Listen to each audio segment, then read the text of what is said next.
ওরকম কিছু কাজ করিয়া লাভ দেন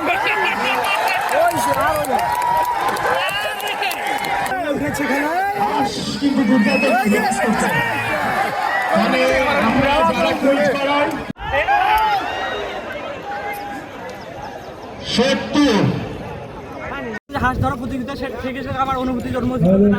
আমি হাঁসের ধরা প্রতিযোগিতায় অংশগ্রহণ করবো এবং হাঁসটি ধরে আমি আমার নিজের যোগ্যতা প্রমাণ করবো যে আমি যে আগে হাঁস ধরছিলাম, যে আমাদের গ্রাম বালা হয়েছে, আমি সেখানে প্রথম হয়েছিলাম এবং সেই অভিজ্ঞতাটা কাজে লাগে আমি চাইছিলাম যে হাঁসটা ধরে আমার এখানে আমার সাঁতারের যে অভিজ্ঞতা সেটা আমি প্রকাশ করতে চাইছিলাম।